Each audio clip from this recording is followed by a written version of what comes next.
नमस्कार दोस्तों, हमारे चैनल पर आपका फिर से स्वागत है।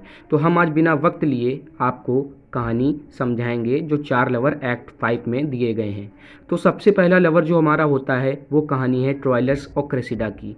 Troilus king of Troy, king जो थे ट्रॉय के, उनका लड़का था और क्रेसिडा लवर्स थे और इन्होंने exchanged vows of external fidelity और मतलब इन्होंने बहुत ही ज़्यादा कस्में खाई थी कि हम एक दूसरे को कभी नहीं छोड़ेंगे। However during the siege of Troy, जब ट्रॉय पे कब्जा हुआ, ट्रॉय एक देश था वहाँ कब्जा हुआ, तो Cressida was handed over to the Greeks in exchange of prisoners. Cressida को ग्रीक्स को हैंड कर दिया गया क्योंकि ग्रीक्स लोगों ने कब्जा करा था और प्रिजनर्स को वापस लेने के लिए क्रेसिडा को वहाँ देना पड़ा।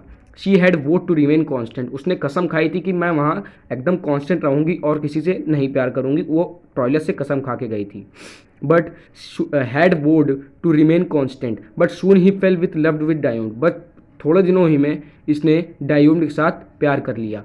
For a long time every night Troilus stood on the walls of Troy and looking at the Greek camps, मतलब ट्रॉयलस रोज रात में ग्रीक कैंप पे खड़ा होता था और वहाँ से अपना लव का साइन भेजता था ग्रीक्स कैंप्स में कि क्रेसिडा उसे देख सके और उसके पास मेरा साइन पहुँच पाए। पर क्रेसिडा तो किसी और के साथ लव में पड़ गई थी और क्रेसिडा एक अनफेथफुल लवर बन गई थी। सो दोस्तों, जो हमारी दूसरी कहानी है वो है थिस्बी और उसके लवर पायरमस की। जो थिस्बी थी वो एक बेबीलोनियन मेडन थी और उसका लवर जो पायरमस था were forbidden to meet by their parents. उनके पेरेंट्स नहीं चाहते थे कि वो दोनों एक दूसरे से मिले, पर एक दिन उन्होंने प्लान बनाया कि हम लोग जंगल में मिलेंगे। Thisbe saw a lion and fled her leaving cloak behind. Cloak क्या होता है? क्लॉक एक कोट टाइप होता है जो बहुत ही लंबा होता है, पैर तक की आता है, हम जो पहनेंगे उसको। तो थिस्बी ने लॉयन को देखा और वो अपने क्लॉक छोड़ के वहाँ से भाग गई। पायरमस वहाँ नहीं पहुँचा था। जब पायरमस वहाँ पहुँचा तो उसने क्लॉक देखा थिस्बी का, उस पर खून लगा था और उसने सोचा कि थिस्बी की डेथ हो गई है, तो उसने अपने आप को मार लिया। फिर जब थिस्बी वहाँ आई तो उसने अपने लवर की बॉडी देखी और उसने भी अपने आप को मार लिया। तो ये दोनों एक फेथफुल लवर रहे।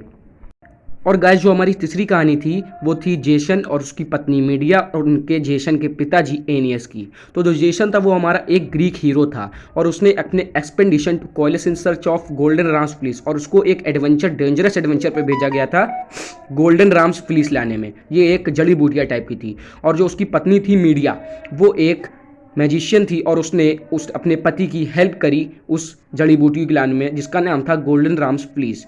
और फिर उसने, जो उसकी पत्नी थी मीडिया, उसने मैजिकल प्रॉपर्टीज़ से अपने रात में एक जड़ी बूटी और मैजिकल हर्ब्स अपने फादर इन लॉ के लिए लाई और उन्होंने उनको खिलाया टू मेक हिम यूथ, तो उनको फिर से जवान बनाने के लिए। और फिर नीचे ब्रैकेट में लिखा है Elizabethan believed that certain herbs and magical properties if gathered by night, इनको हमेशा रात में ही हम लोग ला सकते हैं, दिन में नहीं ला सकते हैं। और क्योंकि जो मीडिया थी वो मैजिशियन थी तो वो ये काम आसानी से कर सकती थी। दोस्तों, जो हमारे चैनल पर नया हो प्लीज़ यार चैनल को यार सब्सक्राइब कर देना, वीडियो को लाइक कर देना, क्योंकि एक लास्ट टाइम रिवीजन था। और हमारे, अगर आपको ना समझ में आया हो, कुछ और डाउट हो, कोई और कहानी समझनी हो, तो आप कमेंट बॉक्स पे कमेंट कर दीजिए, मैं आपको बता दूंगा। Okay, please.